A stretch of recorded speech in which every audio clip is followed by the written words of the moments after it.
हाँ सारे सावधान। अब अर्चना आपको एक एक कहानी सुनाएगी। सुना बेटा। एक बार एक लोमड़ी थी, वह बहुत भूखी थी। वह एक बार जंगल में गई। वहाँ उसने एक अंगूर का गुच्छा देखा। वह बार बार उछल रही थी, पर वो उसे नहीं पा सकी। और लोमड़ी ने कहा कि यह अंगूर तो खट्टे हैं, अगर मैं इसे खाऊंगी तो बीमार हो जाऊंगी, और वहाँ से चली गई। क्या कहा लोमड़ी ने? ये अंगूर खट्टे हैं, मैं इसे खाऊंगी तो बीमार हो जाऊंगी। शाबाश, ताली बजाओ। इस कहानी से कुछ समझे क्या आप? वो लोमड़ी जो थी, अंगूर ऊंचे थे, हाथ नहीं आए, तो क्या बोली कि ये तो खट्टे हैं, इनको खाऊंगी तो बीमार हो जाऊंगी, और यूं कह के चली गई। जबकि उनको उसको खाना था ना, पर हाथ नहीं आए। तो इसका मतलब है कि कोई व्यक्ति काम कर नहीं पाता ना, हिम्मत नहीं दिखा पाता, तो कोई ना कोई बहाने निकाल लेता है। बहाने निकालने से काम होता है या करने से होता है? हाँ, कर्मठता बहुत जरूरी है, कर्मठता, समझ गए?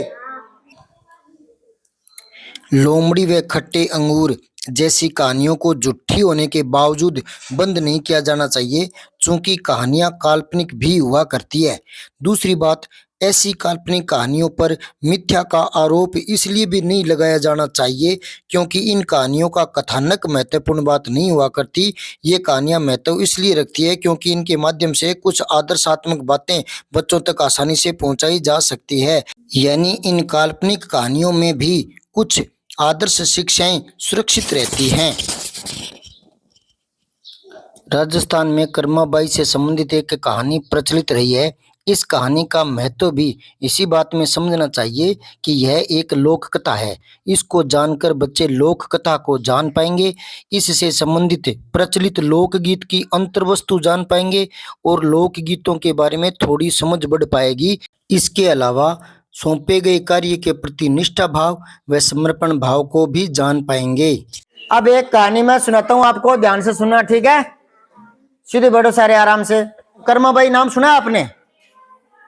कर्माबाई 1615 ईस्वी में नागौर में जन्मी थी। नागौर में गांव है कालवा। उसके पिता का नाम था जीवन जी डुड्डी, ठीक है? तो उसकी कहानी सुनो आप। वो जीवन राम जो डुड्डी है, कृष्ण का भक्त था, ठीक है?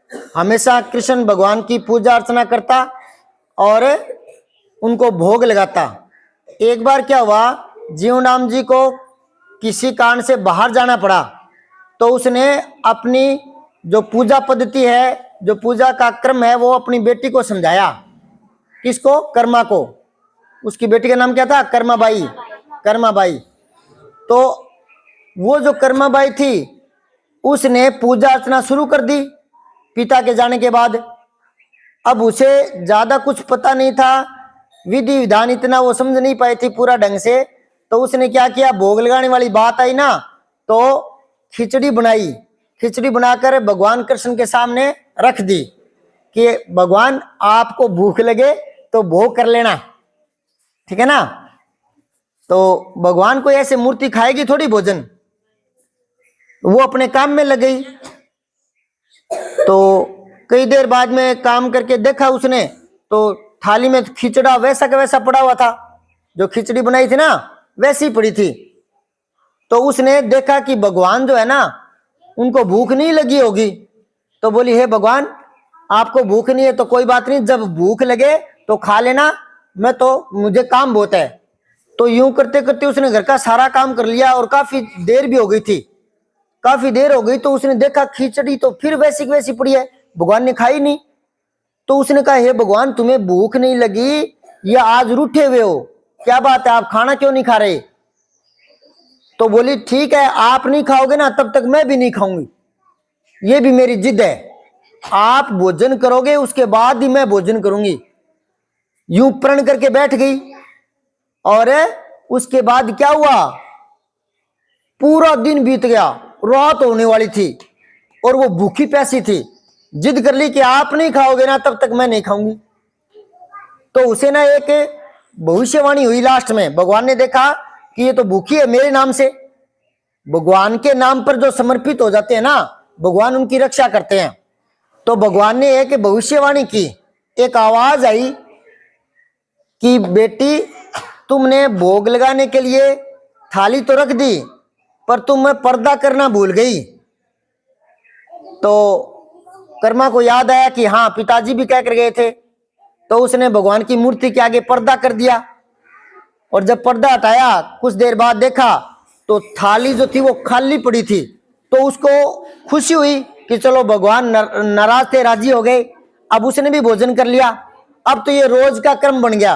वो खिचड़ी बनाती, भगवान के आगे रखती, पर्दा करती, और भगवान भोजन कर लेते। वो थाली खाली मिलती उसको, और फिर उसके बाद वो भोजन कर लेती। कई दिनों बाद जब पिताजी आए तो उन्होंने पूछा तो बता दिया कि हाँ, भगवान तो भोजन कर लेते हैं। एक बार तो पिता को ये बात जची नहीं कि भगवान खिचड़ी थोड़ी खाएंगे, पत्थर की मूर्ति खिचड़ी थोड़ी खाएगी।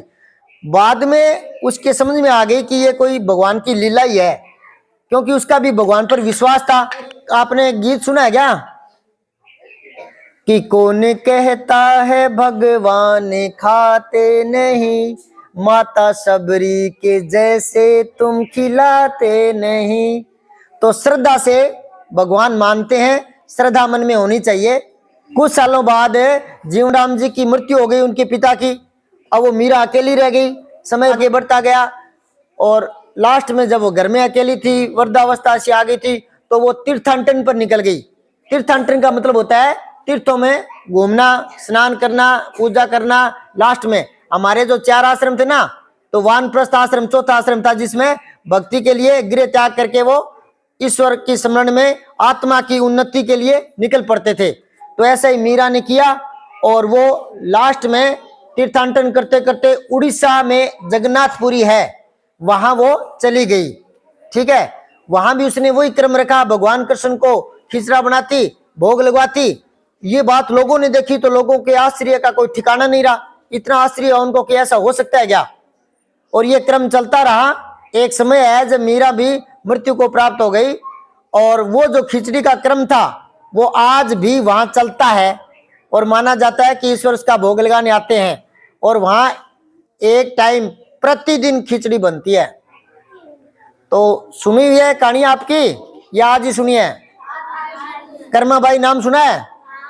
एक राजस्थान में गीत गाया जाता है, थाली भर कर लाई खिचड़ो, ऊपर घी की बाट की, जिमो मारा मदन गोपाल, जिमावे बेटी जाट की, जिमावे बेटी जाट की।